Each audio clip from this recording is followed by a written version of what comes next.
ছাত্র জনতা যেভাবে ক্ষুব্ধ হচ্ছে, তাতে করে মোহাম্মদ ইউনূসকে হয়তো আবারও মানে ঠিক যেরকম বাংলাদেশে আমরা দেখেছিলাম 1 বছর আগে শেখ হাসিনাকে সেখান থেকে বেরিয়ে আসতে হলো, ভারতের আশ্রয়ে থাকতে হচ্ছে এই মুহূর্তে, ঠিক সেই রকমভাবে মোহাম্মদ ইউনূসকেও কি আবার দেশ ছেড়ে বেরিয়ে আসতে হবে? এই রকম পরিস্থিতি কি তৈরি হচ্ছে? কারণ অনেকেই এই প্রশ্ন তুলছেন, সিচুয়েশন ভালো নয়, হাওয়া একদম খারাপ। তো এই জায়গা থেকেই আমরা আমাদের পরবর্তী আলোচনায় অংশগ্রহণ করব।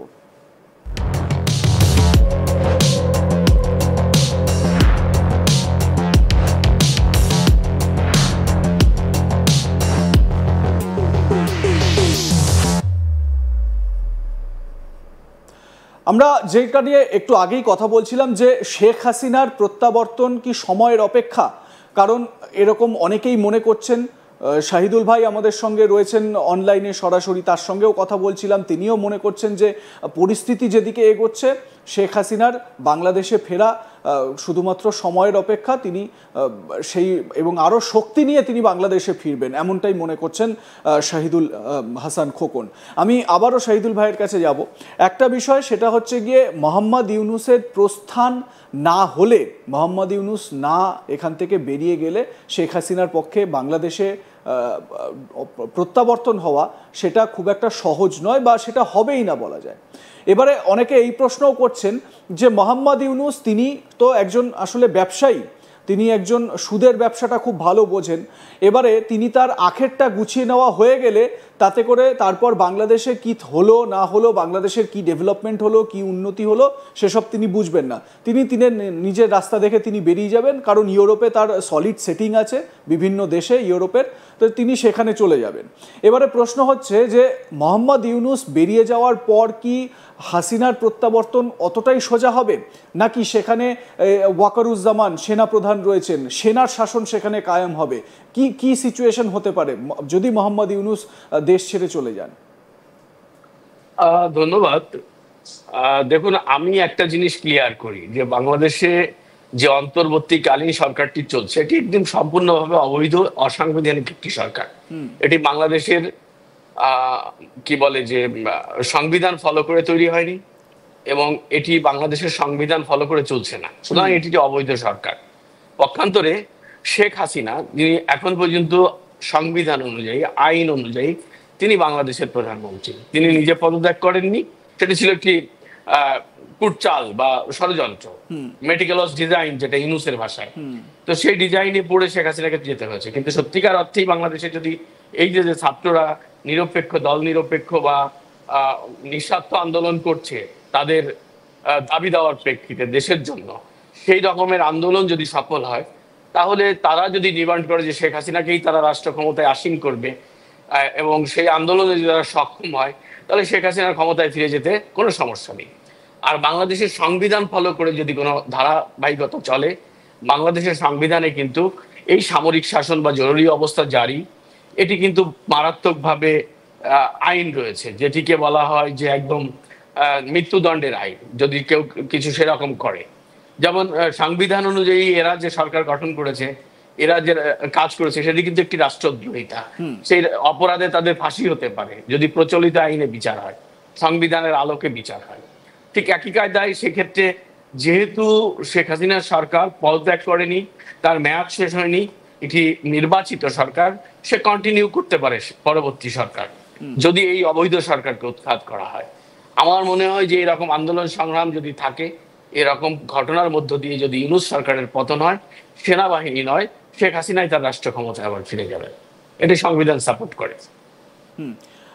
একই সঙ্গে শাহিদুল ভাই, এই যে শেখ হাসিনার যে কর্মকাণ্ড, শেখ হাসিনাকেও দেশদ্রোহিতার অভিযোগে তাকে বিচ্ছেন মোহাম্মদ ইউনূস এবং তার উপদেষ্টারা, এবং তার বিরুদ্ধে আইনি পদক্ষেপ চলছে, আইনি লড়াইয়ের প্রস্তুতিও চলছে জোর কদমে। তো সেক্ষেত্রে আমি একটা বিষয় আরও একটু স্পেসিফিকভাবে জানতে চাইছি, সেটা হচ্ছে গিয়ে সংবিধান কি বলছে। মানে যদি এই যে মামলাগুলো শেখ হাসিনার বিরুদ্ধে বা আওয়ামী লীগের বিভিন্ন নেতা নেত্রীদের বিরুদ্ধে যে মামলাগুলো রয়েছে, বিশেষত শেখ হাসিনা, কারণ তিনি তো প্রভারী ছিলেন, প্রধানমন্ত্রী ছিলেন, তো এক্ষেত্রে তিনি যদি তার বাংলাদেশে ফেরার পথ প্রশস্ত হয়ও, তাহলে কি দেশের আইন, বাংলাদেশের আইন কোনো রকমভাবে তার বিরুদ্ধে ব্যবস্থা নিতে কতটা সক্ষম হবে? কারণ এই তার বিরুদ্ধে এই যে রাষ্ট্রদ্রোহিতার মামলা, তার বিরুদ্ধে গণহত্যার মামলা ইত্যাদি এই মামলাগুলো রয়েছে। দেখুন, আমি তো প্রথমেই বললাম যে সরকার অবৈধ, তার সমস্ত কর্মকাণ্ডই অবৈধ।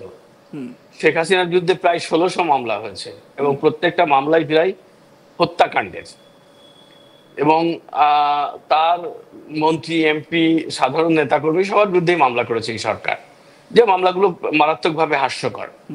আর আপনি রায় বা শেখ হাসিনার বিরুদ্ধে বিচার প্রক্রিয়া যেটা শুরু হয়েছে সেটি আরো বড় হাস্যকর। কেন হাস্যকর? আপনি জানেন যে বাংলাদেশের যে আন্তর্জাতিক অপরাধ ট্রাইব্যুনাল, যেখানে শেখ হাসিনার বা তার মন্ত্রীদের বা তার দলের লোকজনের বিচার হচ্ছে, এই ট্রাইব্যুনাল সম্পর্কে যদি আপনার ধারণা থাকে তাহলে আপনি জানবেন যে এই ট্রাইব্যুনালটি মূলত 1971 সালের যুদ্ধ অপরাধী যারা মানবতার বিরুদ্ধে অপরাধ করেছিল তাদের বিচারের দাবিতে এই ট্রাইব্যুনালটি গঠন করা হয়েছিল। সেই ট্রাইব্যুনালে আজকে বিচার করা হচ্ছে শেখ হাসিনাকে। কেন? মানবতা বিরোধী অপরাধে।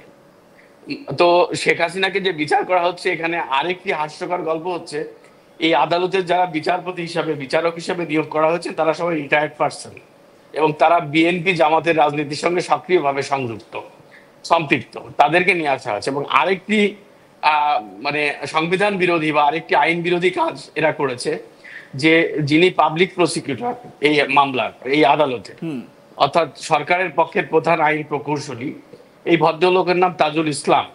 তিনি এই আদালতেরই আসামি পক্ষের আইনজীবী ছিলেন। অর্থাৎ যখন মানবতা বিরোধী অপরাধের জামাতের রাজাকার আলবদর আল শামস নেতাদের বিচার হচ্ছিল, তখন সেই আদালতে তাদের পক্ষের আইনি লড়াই করেছে। তো পৃথিবীর কোন আদালতে তিনি দেখেছেন আসামি পক্ষের আইনজীবী রাষ্ট্রপক্ষে নিয়োগ হয়? সুতরাং এগুলো সব হাস্যকর এবং অযৌক্তিক মামলা। তো সংবিধানে যেহেতু এই ধরনের কোনো ব্যাপার নেই এবং সংবিধান বিরোধী, তারা এই জন্য চাইছে সংবিধান পরিবর্তন করতে। তো সংবিধান পরিবর্তন করলে তো সংবিধান পরিবর্তন হয়ে যায় না, কারণ বাংলাদেশের সংবিধান এখন পরিবর্তন করতে হলে জাতীয় সংসদে যেতে হবে। বাংলাদেশে কি এই মুহূর্তে জাতীয় সংসদ আছে? ডাকার সুযোগ আছে? কিছুই নেই। সুতরাং কারো মুখের কথা সংবিধান পরিবর্তন হয় না।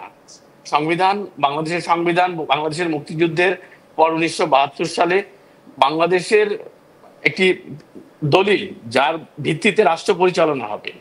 তো সেখানে লেখা আছে কিভাবে আপনি এটাকে পরিবর্তন করবেন, সংশোধন করবেন, সংযোজন করবেন, বিয়োজন করবেন। তো সেই ধারাবাহিকতা না রেখে যদি আপনি আপনার মনের মতো করে সংবিধান পরিবর্তন করে নেবেন, তাহলে তো এই পরিবর্তন কেউ সায় দেবে না।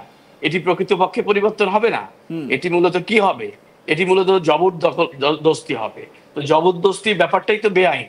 সেই বেআইনিতে মধ্য দিয়ে শেখ হাসিনার বিরুদ্ধে, তার দলের নেতাকর্মীদের বিরুদ্ধে, মন্ত্রী এমপিদের বিরুদ্ধে যা হচ্ছে তা পুরোপুরি ভিত্তিহীন এবং তার পুরোপুরি অযৌক্তিক।